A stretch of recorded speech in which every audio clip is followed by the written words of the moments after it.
السلام علیکم ورحمت الله وبرکاته. زه یم ستاسو ورور ستاسو ملګری خوشحال خان. قدرمنو، یو 2 ورځې مخکې ما په فیسبوک باندې یو ویډیو کتو. هغه ویډیو زمونږ د پښتو چې ځان ته په خپله باندې سوپر سټار وي جهانګیر صاحب دغه ویډیو کړی دی. زمونږ چې کوم دون خوږ مشر دی یوسف جان صاحب پسې ډېر زیات کنځل او ډېرې زیاتې ویناګانې کړې دي. یوسف جان صاحب پسې هغه خبرې صرف په دې وجه باندې کوي چې یوسف جان صاحب همیشه دغې نام نهاد فنکارانو ته ویلي چې تاسو د پښتو روایات خراب کړئ، تاسو پښتانو شرموئ. په دغې وجه باندې یوسف جان صاحب د هغوی دشمن شوی دی. زه د دې ویډیو په ذریعه باندې جهانګیر صاحب ته دا خواست کوم چې د خدای خاطر وکړه یار، دا پښتانه مه شرموه. دا تا چې پښتنو پسې کومه خندا شروع کړې ده، دا ته چې دنیا ته د پښتنو کوم تصویر ښکاره کوې که نه، نو قسم دی چې عنقریب به یو داسې وخت راشي چې دا پښتانه به دې مړ کړي. ځکه چې پښتانه که هر څنګه دي خو په پښتو باندې سر ورکوي. دا تا چې په کومه لهجه کې یوسف جان صاحب پسې دا خبرې وکړه چې یاره زه به تاسو ته یو داسې ویډیو ښیم چې تاسو ته به پته ولګي چې دا د یوسف جان اصل حقیقت دی. نو زه تا ته وایم جهانګیر خانه، را میدان ته شه. عمده وخت دی چې کومه ویډیو تا سره کوم داسې ثبوت دی تا سره د یوسف جان په باره کې را مخکې کړو وښایه دې عوام ته. ما ته پته ده تا سره هېڅ ثبوت نشته. که تا سره ثبوت و نو تا به دې ویډیو سره هغه ثبوت مونږ ته را مخکې کړو، خو تا سره هېڅ داسې نشته. ولې چې یوسف جان په شان د انسان پیدا کېدل نه دی، دا ډېره ګرانه ده. دا چې د پښتنو دا کم تصویر ته دې دنیا ته شوقی نو واقعي پښتون داسې دی، قسم دی که پښتون داسې دی. دا ته پښتون نه یې که نه، دا ته پښتون نه یې،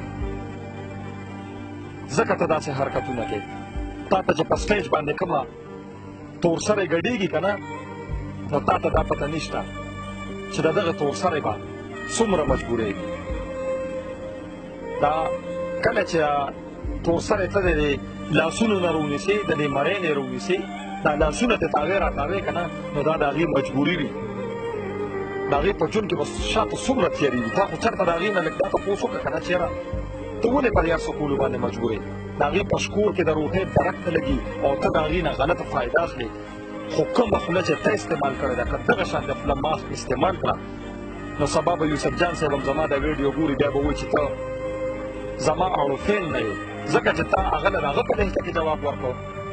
زه به تا له د یوسف جان صاحب په لهجه کې جواب در کوم، کنځل به درته نه کوم، وینا به درته نه کوم، خو دومره به درته ویم چې د خدای نیکبخته دا په سټیج باندې چې ته کومې تورسرې ګډې که نه، نو دا د پښتون اصل تصویر نه دی. پښتانه داسې نه کوي. دا چې کوم سټایل تا د پښتون دنیا ته را مخکې کړی چې پښتون کږه ټوپۍ چې د پښتون به یو پنسه اوچته وي بله بېلنده وي، د پښتون به ګریوان کولو وي، دا د پښتون تصویر نه دی. ته شاته هسټري وګوره او ما ته پښتانه وښایه که نه، په اوس وخت کې ما ته یو داسې پښتون وښایه. او دا چې کوم خلک داسې کوي که نه، نو دا ستا د وجې داسې شو. دا ته خلکو ته داسې کوې چې ګریوان کولو کې پنسي اوچته کې لاسونو کې لس او شل ګوتې واچوې، پردي عزتونه لوټ کې. دا پښتانه داسې نو، خو دا ستا د لاسه داسې شو. د دې هر څه ذمهوار صرف او صرف ته یې. دا په سټیج باندې چې کومه تورسرې تا ته ګډېږي که نه، او د دې د سر نه چې کومه لوپټه توده، نو ته یقین وکړه جهانګیر جاني، ځان ته خو جهانګیر جاني وایې، نو ته یقین وکړه چې دغه لوپټه په کور کې زما د خور نه توده، همدغه لوپټه په کور کې ناسته زما د مور نه توده چې زما ټول جهان دی. دا دغه لوپټه دنیا ته څنګه وښوده چې د لوپټۍ څه قدر دی. لوپټه خو ته د تورسرو نه اوچتې و، دې پردې کې دغه خلک، نو تا ته به دا خواست کوم او تا ته به دا ویم چې تا دا کومه ویډیو کړې ده که نه، نو ته لږ د فیسبوک په لار باندې راشه، د یوټیوب په لار باندې راشه او دغه خپله ویډیو باندې لاندې کمنټس وګوره چې زه تا ته ویم چې ستا به یو هم ملګري نه وي. دا تا سره چې په ویډیو کې کوم 2 کسان ناست دي که نه، دا ستا د کیټګري خلک، صرف د دغه خلکو ته خوښوي. نور ته په کمنټس په لاره باندې راشه او ته وګوره تا پسې خلک لکه د لیونو سپو ګرځي. دا هم درته ویم چې دا تا ځان له کار وکتل چې تا یوسف جان پسې داسې غلطې خبرې وکړو. یوسف جان یو داسې سړی دی که نه چې به ستا نه تپوس نه کوي. یوسف جان پسې شاته په لکونو خلک دي چې هغوی به ستا نه دې خبرې تپوس کوي یا کومه بې بنیاده خبرې چې تا کړې دي او ته خلکو ته وایې چېرې هغه ژاړې او هغه داسې ده او د هغې نه په ورخوارې.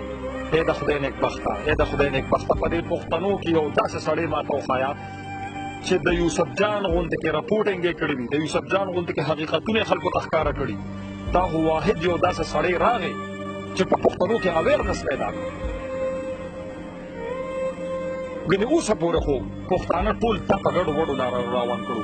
یو واحد د یوسف جان په دغه پروګرامونو باندې خلک ټول د هغه طرف ته واورېدل، هغه په خلکو کې بیداري پیدا کړه چې دا د پښتو دشمنان دي. تاسو مه ګورئ د دې فلمونه، هغه پخوا به فلمونو فیملي شوګانې به وې، هغه خلکو په کورونو کې کتې. بې غیرته ستا دا فلمونه ستا دا ګانې زه خپلې مور خور یا ښځې سره کتلی شم؟ هېڅ کله هم نه. ستا نه خو مړه هغه انډیا والا هم ښه دي. نو که تا ته چېرته زما دا میسج در ورسېده که نه نو په دې خبرو باندې ضرور سوچ وکړه، په دې خبرو باندې ضرور سوچ وکړه چې دا ته څه کوې که نه نو دا ته بلکل غلط کوې. دا یوازې زه نه ویم، دا ټول پښتونستان دی. هر سړی دا خبره کوي چې ته په غلطه او یوسف جان په سمه دی. او دا مه وایه چې یوسف جان خلک جړوي او زه خلک خندوم. یوسف جان خلک نه جړوي، یوسف جان په خلکو کې بیداري پیدا کړه. یوسف جان زما او ستا دغه ما په نیمو نیمو شپو باندې ګرځي، په خلکو باندې چاپې وي، زما او ستا غم درد رامخکې کوي او دې خلکو ته ښکاره کوي. او ته وایې زه انټرټینمنټ کوم. انټرټینمنټ دا مطلب نه دی چې په کومه طریقه باندې ته دا غلط کارونه کوې که نه او دا تورسری بې پردې کوې که نه نو دې ته زه انټرټینمنټ نه وایم. دا صرف ستا یو سوچ دی. او عنقریب به داسې وخت راشي چې د الله به په تا باندې یو عذاب راشي. نو ځکه درته زه د خپل طرف نه دا ملت کوم، دا درته خواست کوم چې ووړه د دې کار نه، دا کار پرېږده، اوس هم توبه وباسه. ته لا اوس هم توبه نه وباسې، ته لا په دې کې مې یوسف جان صاحب پسې خبرې کوې. نو زما د دې ویډیو مقصد او مطلب صرف دا دی ورونو چې زما د ویډیو ورسوې چې دغه بې غیرته ته دا ویډیو ورسي چې ته دا پته ولګي چې او د هر پښتون په خوله کې صرف یو نوم دی او هغه نوم دی یوسف جان. زما نه یوسف جان څه دی نه مې جهانګیر څه دی، دواړه مې مسلمانان وروڼه دي، یو سره مې رشته نشته، خو ټیک ته ټیک ویم او غلط ته غلط ویم. نو راځئ چې ودرېږو د داسې ظالمانو خلاف چې آینده دپاره دوی بیا د پښتون تصویر ونه شرموي. نو خپل کوربه خوشحال خان له ورکړې اجازت په ډېر لوی بخښونکي مهربان الله باندې سپارم. د الله په امان.